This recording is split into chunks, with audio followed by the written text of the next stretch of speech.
Welcome. It is the Fright Club year-end extravaganza. Where's the kick line? Where's the band? Where are the trained seals? We were promised production, and we don't have it. Welcome. She is Hope Madden. He's George Wolf. And we are from MaddWolf.com and the Fright Club podcast. Here we are at the end of the year, and we've been making our list, and we've been checking it more than twice. Yes, many times. More than twice. Yeah, but we've scratching stuff out, writing it back in. Yeah.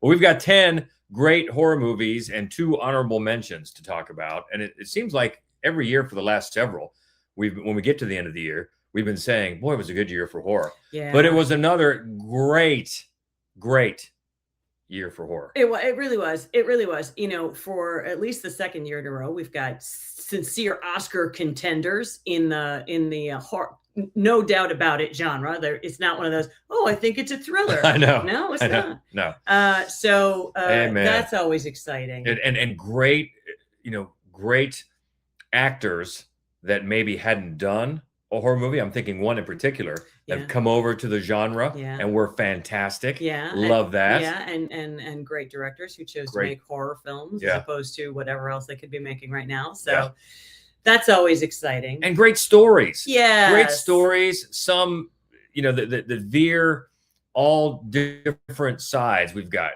schlock. Yeah. We've got serious drama based in very legendary tales. Yeah. It's all over the place, and the effects are all over the place, and the storytelling has just gotten better. Yeah, I think so too. But in many cases, a lot of these films still just so much fun. Yeah, so much fun to watch. Yeah. So it has been a fantastic year. Such a great year that there are a bunch of movies that we loved that didn't make it. There was a couple of foreign language films. Animale I loved. Hoodwitch was great.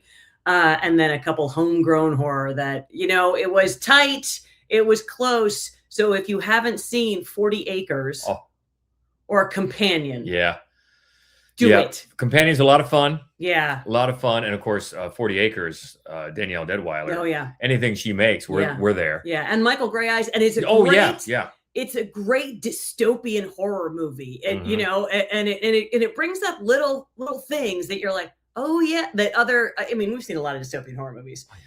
And there are just little things like, oh, yeah, that's true. That would suck. So it was, they're both great. Yeah.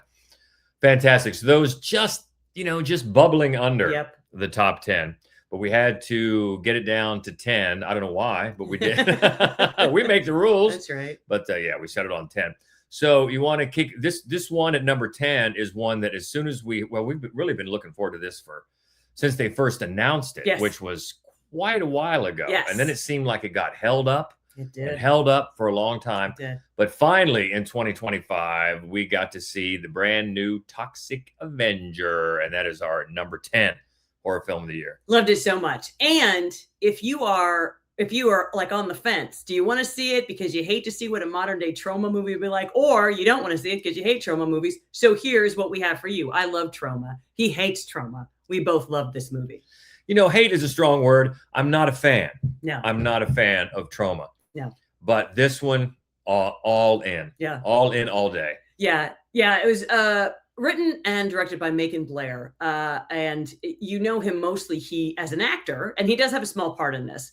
But he clearly loves trauma, and he loves this series, not just the original Toxic Avenger, but the whole series of Toxic Avenger films, because there are a lot of Easter eggs, but because, it's that same stupid, silly humor. But at the same time, I think he gets rid of the elements where you watch trauma, you're like, ugh, but it's still sloppy, ridiculous fun. And this cast is insane. Peter Dinklage plays Toxie. Peter Dinklage. What?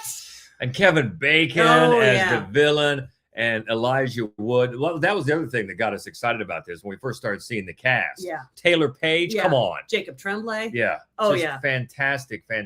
So great. Yeah, as you said, Macon Blair gets a small part. Lloyd Kaufman, of course, got to give him some time. Yeah. But it's a lot of fun.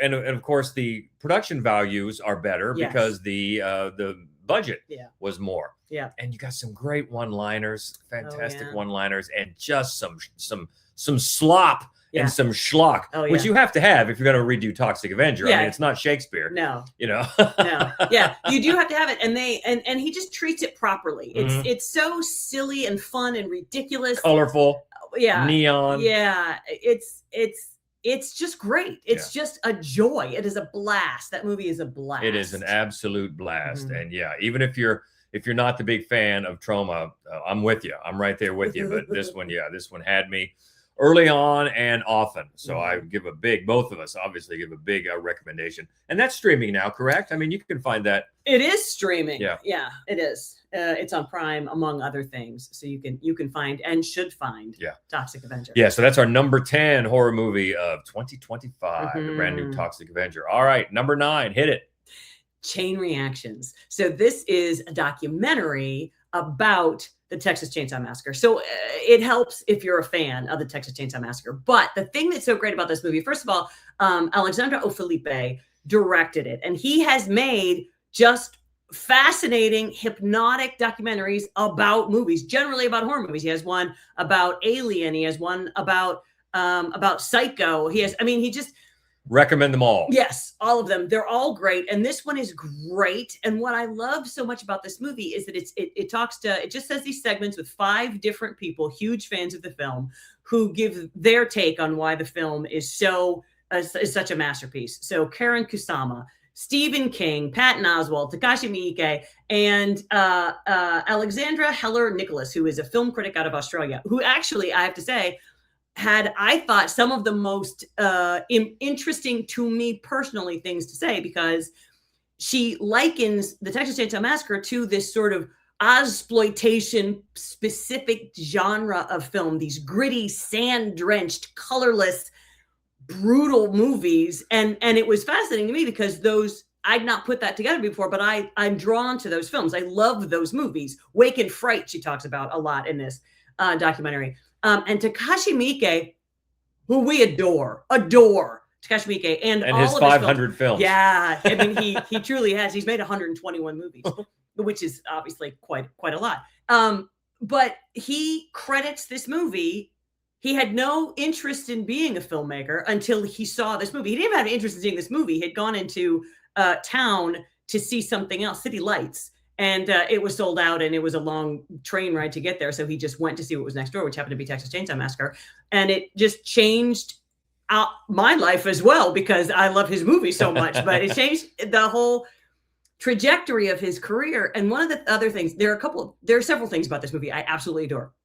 One is that everybody sees it, all of these 5 people, they see Texas Chainsaw Massacre. If you look at it from Leatherface's point of view, it's a home invasion film. And when you do look at it that way, you can see he's very nervous. He's very anxious. He's always like sort of self-soothing and wondering, what are these people doing in his house? It's a fascinating idea. Yeah. And I love the fact that all 5 of these people, it had me wondering whether, the director knew of their viewpoints on the movie, because they're all so different.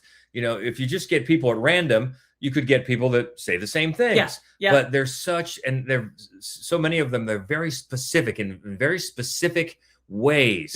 Did the film affect them? And they're so insightful. Yeah. And I loved hearing from all of them. First of all, if you love film, and I assume you do, check out all of Alexandre O'Felipe's movies, because he dives in to these different areas of cinema that are just fantastic. And with so much love. He does it with so much love for the movies. Yeah, and all the people here are just a delight to deconstruct the film in different ways. Yeah. Maybe some ways that you've thought of, but I bet you there's a lot of ways that you haven't. Yeah. And it's fantastic. It's one of those movies where the time just flies by, and you're just waiting for the next person, the next insight, and oh yeah, look at it that way. Look at it that way. Plus, it has a great movie poster. If that means anything, that gets an extra little recommendation. The movie poster looks a lot like the Wake and Fright poster, actually. It's very similar, but no, it's incredibly cool poster. Yeah, I can see that. And you might, like Wake and Fright or some others, you might see some parallels that you didn't know before with some of these people pointing out that it's just great. And some of them are fun and funny. And I'll be honest, some you may not actually agree with. Yeah. You might say, well, I don't really see it, but that's okay. Yeah. That's okay too. They love this movie. Yeah. And it's great to see them talk about it with such passion, and they just want to dive in. And if you love the movie too, this is one you definitely want to see. Chain Reactions. And, and it's out on all the streaming services too. It is, I imagine. Yes, it is. I think it had a short theatrical run. It did. Not? Yeah. At least here in town. Yeah. Yeah, here in Columbus, Ohio, we were lucky enough, but we're spoiled in a lot of those ways, and we know it. But Chain Reactions, if you haven't seen it, documentary on the Texas Chainsaw Massacre. That is number 9 on our list of the best horror movies of 2025. In at number 8, one that we got to have a screening for here in Columbus with one of the filmmakers, full disclosure, a friend of ours, and it is called Invader. And this is a young woman. I'm reading this right off IMDb. A young woman arrives in the Chicago suburbs, begins to suspect that something terrible has happened to her missing cousin, but soon realizes that her greatest fears don't even begin to scratch the surface. It's writer-director Mickey Keating and star Joe Swanberg. That's right. And this is the definition of lean and mean. Yeah. What's the running time? What's the running time on that? Because it gets it done. Hour and 10 minutes. Hour and 10 minutes. It does it's get it intense. done. Yeah, it is. It's one of those movies. It's almost percussive in the way, and it's so the sound design is so just on point. It's really, it rattles your nerves. Mm-hmm. It's very bare bones and so effective in that way. A woman, she comes in on a bus to Chicago to visit some relatives, to visit her cousin. And it's been a very, very long bus ride, longer than expected because of an accident or something. It's a little unclear, but she arrives in the middle of the night, and she has been trying to call her cousin on the phone to explain how long she'd be and make sure somebody'd be there, because she arrives at 4 o'clock in the morning or something, and she can't get a hold of anybody. Nobody's answering the phone. And so just right from there, from being alone at a bus station that late at night in Chicago, not knowing, so she calls, and the one Uber driver that comes to pick her up is angry because it's the middle of the night. He is blaring death metal, and she's afraid of him, and so she hides. And that's just the sound of the music. Before you're even 10 minutes into this movie, you are so on edge. So she walks. She doesn't know what else to do. She walks all the way, all the way across Chicago by herself, middle of the night.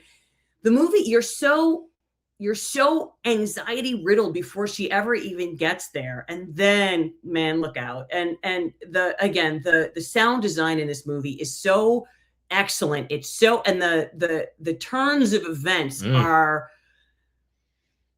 stunning. Yeah. Just breathtaking and genuinely scary, deeply frightening. Yeah, and brutal. And it's going to remind you of some classic home invasion movies, but then it has its own identity. And we were lucky enough to have Joe Swanberg come in to Columbus for a screening for us and do a Q&A. And he is the nicest man in the world, but he is so scary in this movie. He's terrifying. Yeah, he's just lumbering in a just a mission to go from point A to point B and just destruct it. Yeah, chaos. And don't expect a lot of backstory about anything. It just comes in, and we get the setup that she just talked about. So you're already, that character is our eyes into the situation. So you're already on edge for her. And then when the things start happening, man, it is just bare bones, lean and mean, and so effective.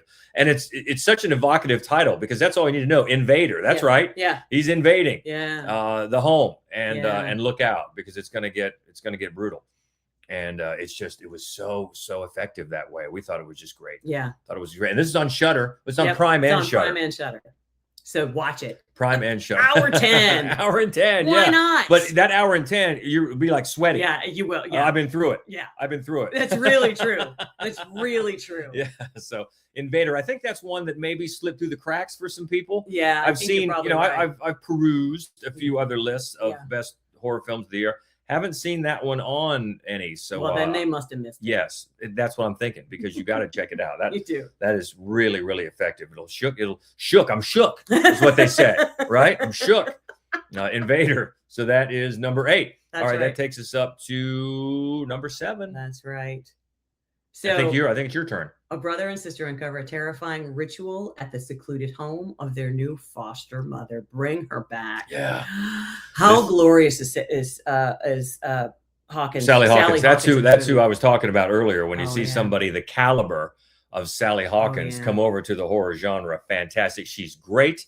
The kids in this movie are great. Oh my God, they're so good. This is the writers, directors, the Philippou brothers. That's right, Philippou. Who are clearly nuts in a good way. In a good way. I've seen some interviews with them. You're like, oh yeah, let's talk to them some more, because their first one that we knew about, I don't know, was their Talk to Me, Grip It and Rip It, was fantastic in a different way. That one was so hang on, intense, let's go. This one is dialed down. I love the fact that they go to two sort of extremes here, but it gets very scary. It's very effective, but it's so heartbreaking. It's heartbreaking. Yeah. Billy Barrett plays the older brother of the two foster kids, and my God, the most sympathetic character. Your heart breaks for this kid, and then Sora Wong plays Piper, his younger sister, who is mostly blind, and he's very protective of her, and she's very rebellious, but she's also just great. And then Jonah Run Phillips plays the boy you probably know from the trailer. Yeah. The terrifying boy. Oh my God. Oh, he's just wonderful. It's just a trio of incredible young performers doing a just terrifying job. And the thing is that all of the characters are so well-rounded. You have it's almost like a character study in certain degrees of at least Sally Hawkins and the siblings characters. And you just, as the movie progresses, Sally Hawkins, there's so much nuance. It's so diabolical, her performance, and at the same time sympathetic. I mean, I feel like this character required an actor of her caliber to really pull it off and not feel in any way like caricature. Because to say you feel sorry for her might be a stretch, but she helps you understand what she's doing and why she's doing it. But at the same time, she's just evil. Yeah, because there's also a mystery here that you have to try to piece together. And unlike Talk to Me, which was more like a ride, like a thrill ride. Scary.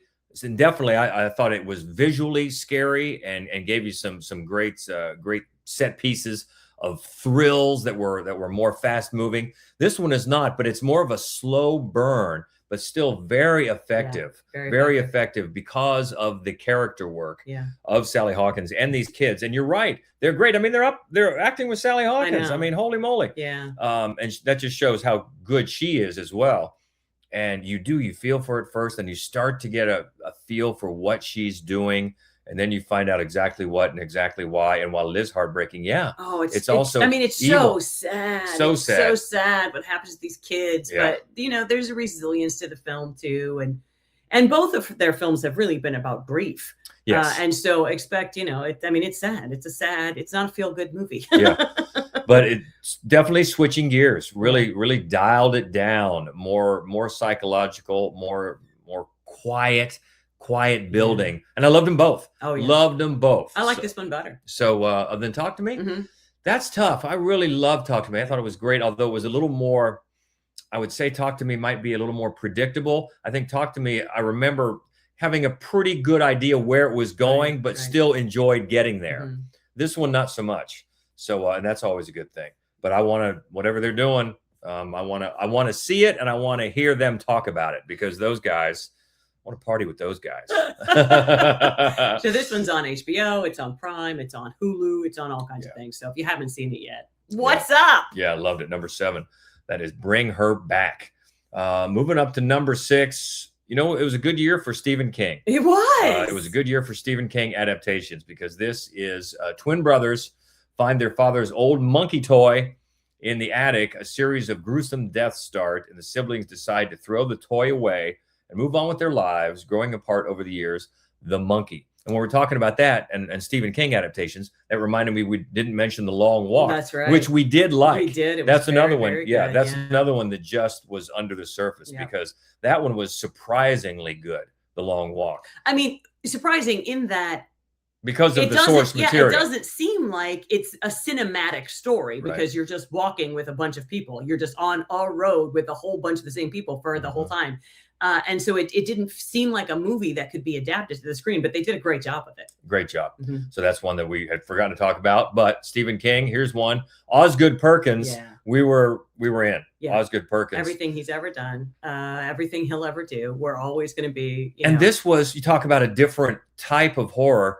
If you've seen Osgood Perkins films up to now, you probably didn't expect something just as giddy, right, bloody, frenetic, nonsensical fun. No, I didn't. No, because his films up to now have been. I mean, Longlegs is the one that most people are familiar with, but Gretel and Hansel. Gretel and Hansel, and I'm the Pretty Thing That Lives in the House, and Blackcoat's Daughter. They're more slow, intense, and atmospheric, and beautiful. Very atmospheric. And you know, and you need to be looking at this frame as much as listening and paying attention, because it's like a picture book. He unveils things visually, and then all of a sudden we got this like craziness, just insanity, so fun, just delightful, this movie. And then it is. The carnage is inspired. I mean, it's wild. It's like Rube Goldberg, but gone insane. Right. It's so much fun. And I saw an interview after this came out where he talked about those Rube Goldberg type deaths, and he said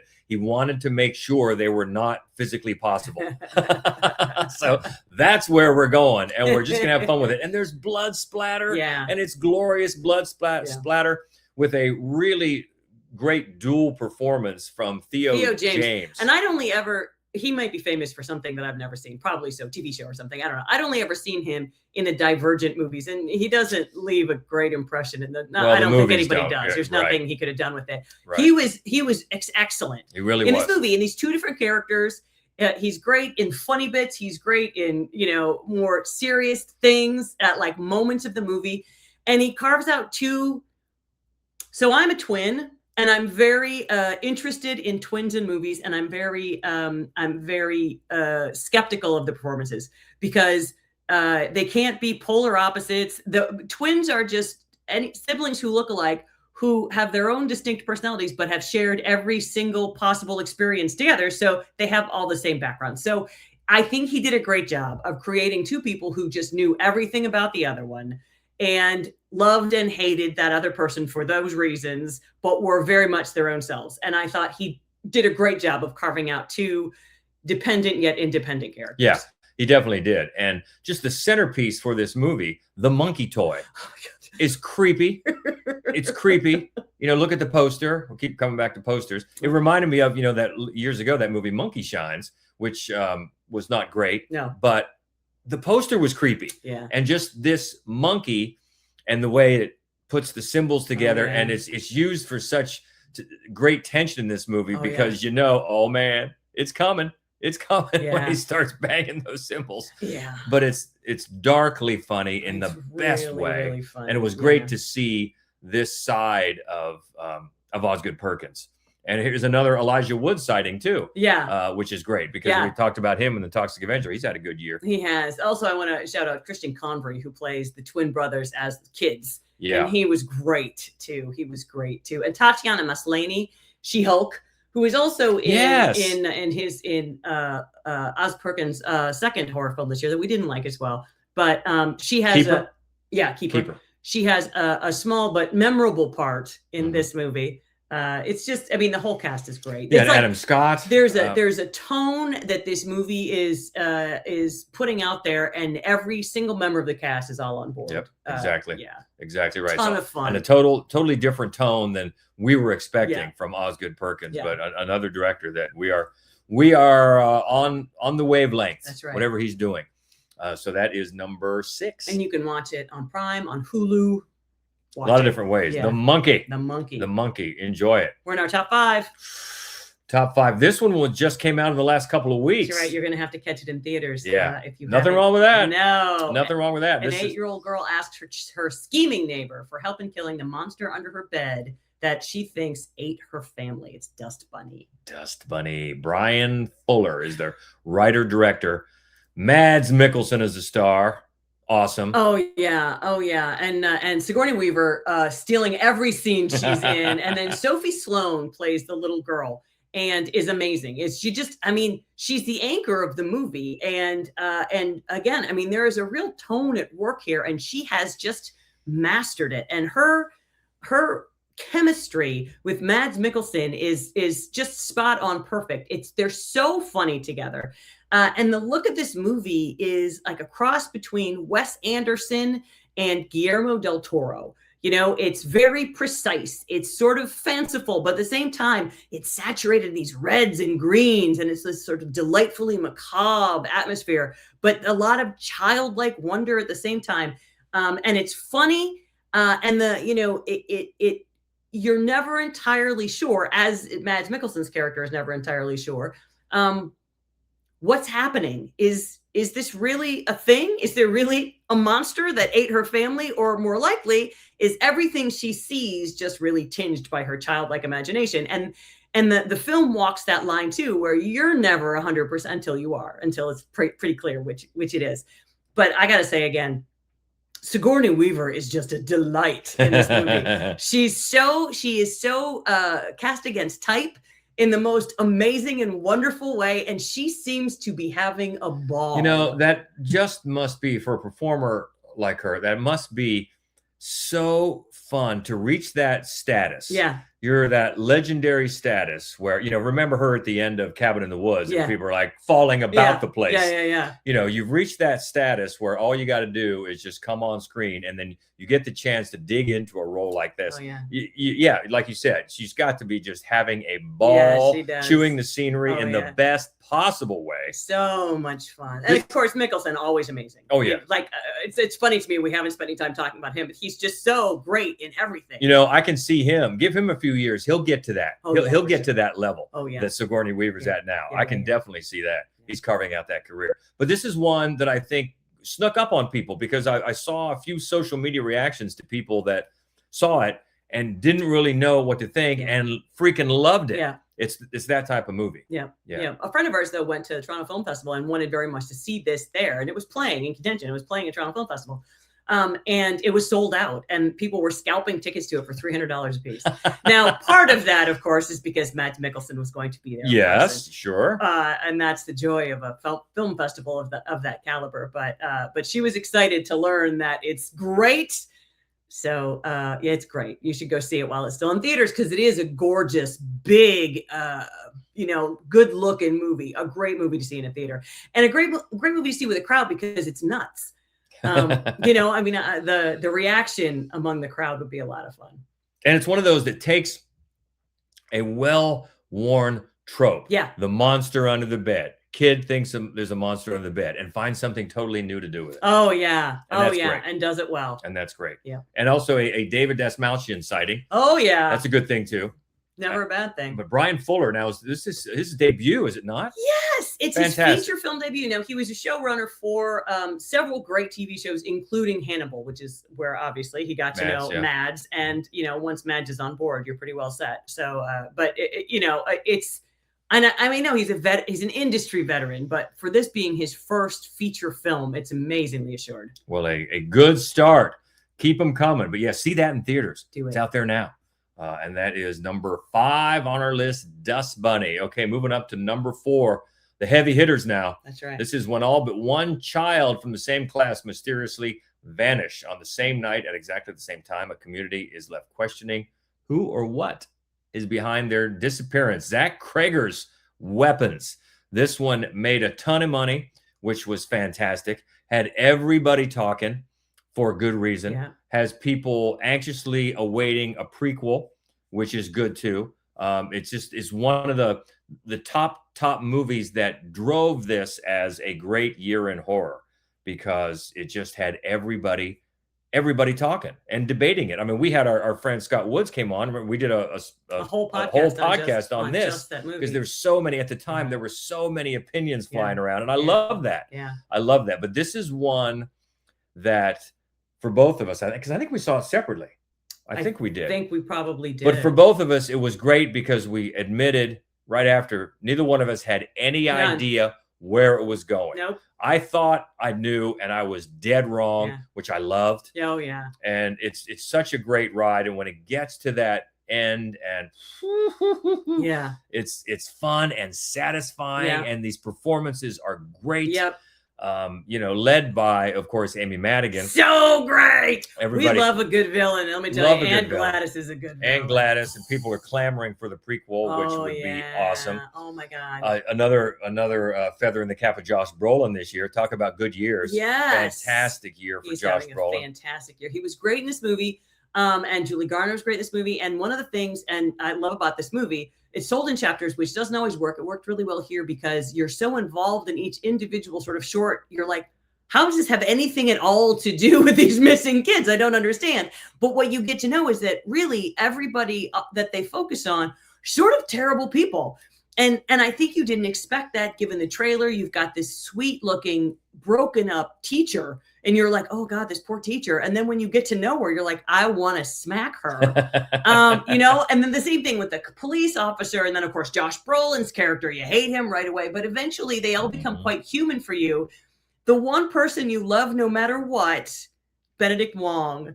And once we got to his house with the hot dogs and the terrible food choices and his lovely husband, all I could think of, please don't let anything happen to Benedict Wong. And I'm not going to give any spoilers, but you get caught up in the characters for that reason. You really do. You're forced to change your opinion about them. Yeah. And that's one of the reasons why this telling chapters out of sequence works, where you go back. It's not strictly a Rashomon type. No. But it's in that neighborhood because you're getting a different view of things, and that makes you change because hopefully when you're presented with new information, you can change your opinions about people and things. And that's what happens here. And then it leads up to the twist, the third act, when you find out what's going on. And we got to give a shout out to Carrie Christopher, another Alex, in a long line of great child actors. He was so good in this movie. We've seen him several in the last several years and several just this year. They keep finding these kids that are so freaking talented. And the thing about his performance is that he has so little dialogue in the movie. He's he's just sort of shell-shocked, terrified. Yeah. So much put upon him, little boy, in this movie that he doesn't say much. And he just, he carries a lot of scenes, and he is with some heavy hitters.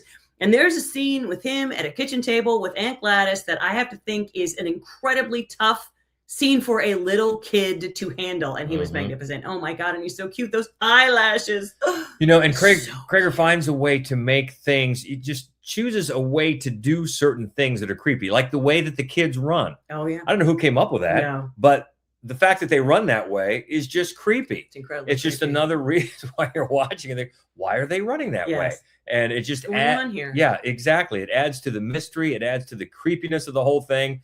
And then finally, when it gets to the bloodshed, when it turns intense, it turns intense. It does. I want to run Austin Abrams, who plays the junkie. Oh, he's hilarious in this movie. And that's something else I think a lot of people were a little off put by. There's a lot of humor in this movie. In a movie about an entire room full of missing children, there's a lot of humor, and you probably shouldn't be that surprised because Krager did Barbarian, which has a lot of humor. The humor here is different. It's more sly. It's not B movie at all. But it's there, and the junkie character was really, really funny, and Aunt Gladys had some really funny bits. But, she did, yeah. It's a great movie. And another supporting cast MVP in so many movies, June Diane Raphael. She's got a small part in this as the wife Donna. Yeah. But she's one of those that comes in and just adds to whatever film she's in a supporting role. So she does. Yeah, top to bottom, this was just fun and shocking and surprising and bloody. And it's one when you're done with, like, yeah. So loved it. That's right up there at number 4. Yeah. For weapons, number 4 on our list. On HBO, on Prime, on Hulu. Catch it again. And this is one that I can see a lot of people seeing again. Yeah. You definitely have that feeling as soon as you're done. Let's check that again because that was fun. Because there were clues and hints, and I probably missed them. Hints. So we're at number 3. Elvira battles against her gorgeous stepsister in a realm where beauty reigns supreme. She resorts to extreme measures to captivate the prince and a ruthless competition for physical perfection. The ugly stepsister. Yep. Another debut. Yeah. Emily. I want to pronounce it right. Blickfeld. Yes, hope we pronounced that right. Fantastic. You take a fairy tale, Yeah. deconstruct it, make it so squirm inducing. Oh my God. We want to talk about some body horror and some procedures that will make you just squirm Oh my God, yes. in your seat, Oh my and some God, great yes. performances, Yeah. especially the main performance. Oh yeah. Liam Mirren, excuse The me. way her character transforms. Yes. When she first comes on, she looks like a 12-year-old child. She does, yeah. She really does. Yeah. And then when she's viewed upon as she's viewed by her family as the last hope Yeah. to deliver them from poverty, really, by marrying the prince. So she's got to transform herself physically and her personality as well. And the physical rigors they put her through, man, yeah, that's where the squirms come in. Yeah, but the story is great because it pokes holes in in the fairy tale nature of fairy tales. In the prince, who was undoubtedly a horrible person. As princes of the era were wont to be, probably just a lecherous, horrible, diseased man, and of course anybody who falls in love and doesn't actually know what a woman looks like in the face the next day unless her shoe fits. It's like, oh, that's suspicious. That's a red flag right there. And then the stepmother, the evil stepmother, but you don't, I don't want to say you empathize with her, but she has more sides to her than a fairy tale is going to give you. I think all of that's fascinating. The other ugly stepsister I thought was a great character. Yes. And the Cinderella character was also great. Yeah. Everything, it in the same way that Substance did last year, it is a scathing report on the standards of beauty and submitting to patriarchal longing and looking and it's so smart and horrifying and funny when it needs to be. Yeah. It looks amazing. It's it's on the short list for makeup and hair for the Oscars. Oh yeah. It's just a great movie, and it's a great horror movie. It's very and it's a reminder that even though a lot of us were first introduced to a lot of these fairy tales by Disney, oh yeah, they have a dark they have dark origins. Yeah. The Grimm brothers, of course, theirs were pretty grim, but it was the French version of Cinderella where the stepsisters carved off parts of their feet to try to fit them into the shoes. And in fact, the one had her, which doesn't happen in this, so I can say it because it's not a spoiler, had her eyes pecked out. They were pretty nasty because they hated rich people. What? Yeah, this is just another assured debut from a filmmaker that you just can't wait to see what she can't just establishes herself on the map. You can take something like this and make it, especially when it came on the, no pun intended, heels of the Substance, which went down a lot of the same territory, a lot of the same roads. But this one finds a different way to do it, and especially with this fairy tale deconstruction. And you're right, all the different sides to it with the prince and the mom, the whole family, and even the plastic shirt, the doctor who's doing all this is just darkly funny with the wink, wink. Oh, this is going to be nothing, and then what she has to go through to get this transformation. Yeah, it'll make you. We're turning away now. Yeah, and we're just looking at the trailer off IMDb. So this was on. Yeah, did you already mention it's on Hulu? It's on Disney Hulu. Plus? It's on Shudder. Watch it. Disney Plus is where it belongs. Because you can used to watch this and then Cinderella back to back. Yeah, exactly. But love it when a filmmaker comes along like this with such an assured vision and something to say. I love it. Can't wait to see what she does next. Oh my God, that is The Ugly Stepsister. Just be 3. ready. Just be ready. It's not subtle, in a good way. In a good way. That's at number 3 in our list. So only the top 2 to go. Whose turn is it? Is it my turn? I think it's your turn. Okay. Friend. And this being at number 2 has nothing to do with this cool hat that they sent. Thank you. Dr. Victor Frankenstein, a brilliant but egotistical scientist, brings a creature to life in a monstrous experiment that ultimately leads to the undoing of both their creator and the tragic creation. Guillermo del Toro's version of Frankenstein that had you hooked from the opening sequence. Yeah. Because, you know, I've seen so many Frankensteins. There are so many Frankenstein films. Some of them are really, really great, but none of them start or end at the Arctic Circle, which is where the book starts and ends. And I was so thrilled that Guillermo del Toro was going to work in so much of Mary Shelley's masterpiece of a book.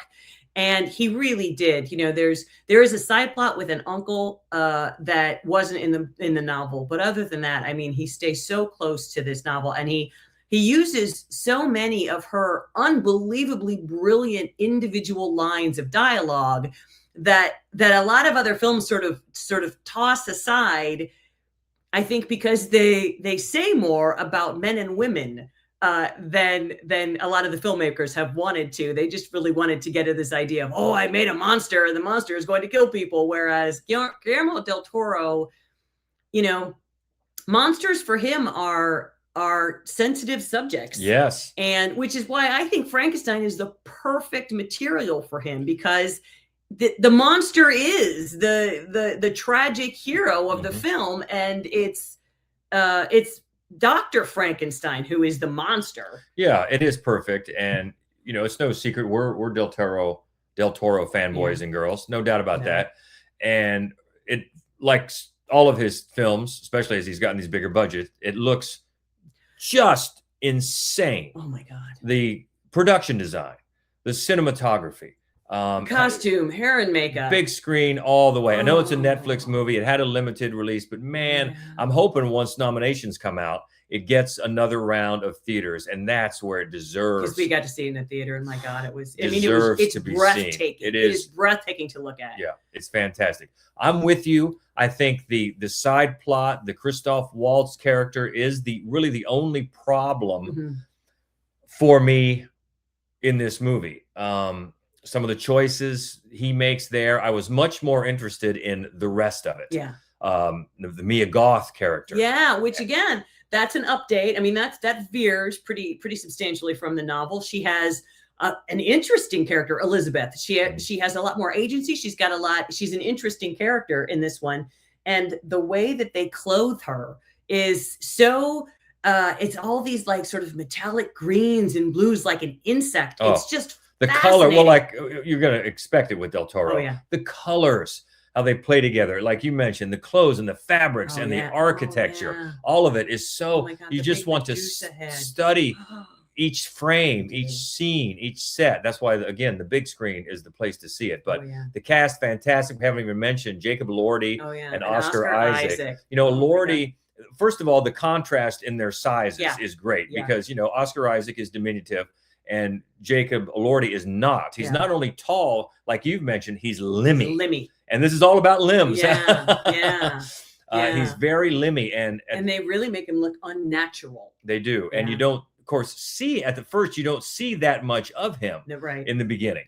But then you start to see more of him as he gets more agency, has more of a personality, and his appearance creates more of a great contrast as he is becoming more, I guess, more whole in more ways than one. And Dr. Frankenstein, who is retelling this story, at least his part of it, he's coming more apart, you know, mentally. So the two characters are great contrast. The performances are fantastic. And Christoph Waltz is obviously a great actor. It's just the character in that side plot is a little iffy, I think, for us for this movie, which I think kept it probably from being number one, although we'll get to that in a minute.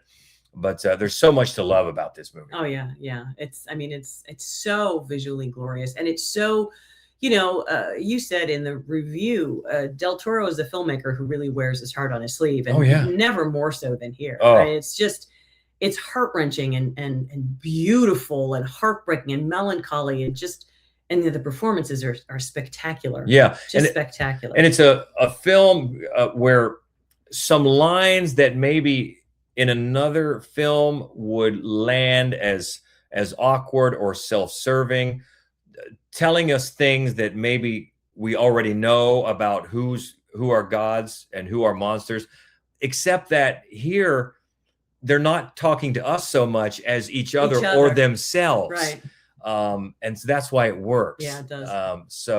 But this is a movie, I'll be honest, this is a movie where I'd watch with the sound off, just because it's so visually glorious. I mean, the sound is great too, but if you can see it again on the big screen, it adds an even more of a layer of appreciation for it, because it's an achievement. Oh my God, it's an achievement in filmmaking, and adding another layer to this story, which has been done so many times. Yeah. Some are very literal, Frankenstein, others different movies that are basically a Frankenstein story. Right. So Ex just Machina. Yeah.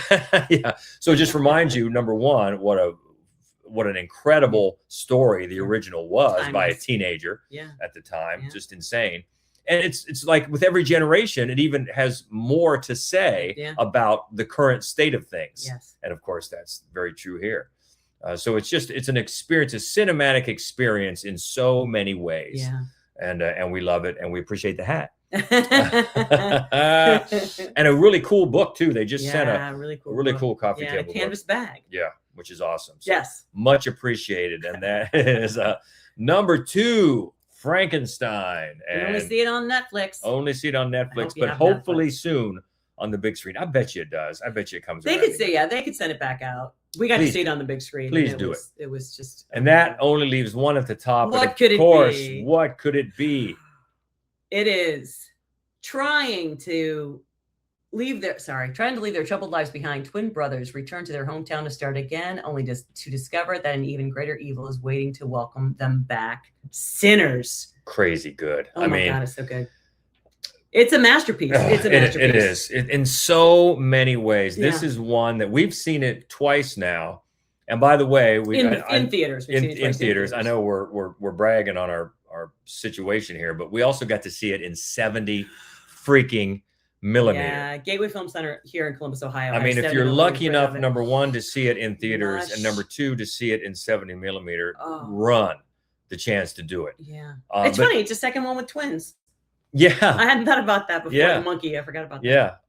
But it's one that no matter how you see it, the more often you see it, it unveils more layers and things, because this story is so rich with layers and threads and symbolism and connections. I don't think there's any way you can all get it all on one sitting. No, it's so well put together as a script, as a film, as a soundtrack, as a cast. I mean, it's so freaking good by a filmmaker that we knew had this sort of greatness in him since day one. Ryan Coogler. Go back to watch Fruitvale Station, for Lord's sake. And with the star Michael B. Jordan in a dual role, just fantastic. He's got to be nominated this year. I mean, if there's a justice in the world, he's great. The entire cast, everything about it. I can't think of a weak link. No, not one in this movie. No, every frame of it, every song, every callback to a culture. And how they fit together and their histories. It's just, you could just go on and on. And you will. I mean, this film will be studied for years. Oh yeah, absolutely. And it deserves to be studied for years. Because I mean, no matter how you come at it, the set design is meticulous. Every character has their own environment. Every environment is so perfectly just conceived and brought out. The costuming, right? The music, like you said, the camera movement. There's a scene. There are 2 stores across the street from each other. The husband works and runs one. The wife runs the other one. And just the way the camera moves from one, turns, crosses the street, passes passersby, eavesdrop on conversations, goes into the next store.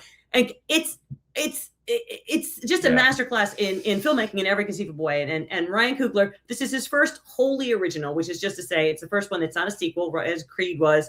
It's not a Marvel comic book. And then even Fruitvale Station was based on a true story. This is one that sprung whole from his imagination. And I feel so honored that he chose horror for it. Yeah. You know, and it's not one of those movies you can go, oh, it's not really. It's a vampire movie. They're vampires. But it's also, again, so much more than that. It is so much more than that. You know, and there's great music and performances. We've talked about Michael B. Jordan, obviously, But Delroy Lindo.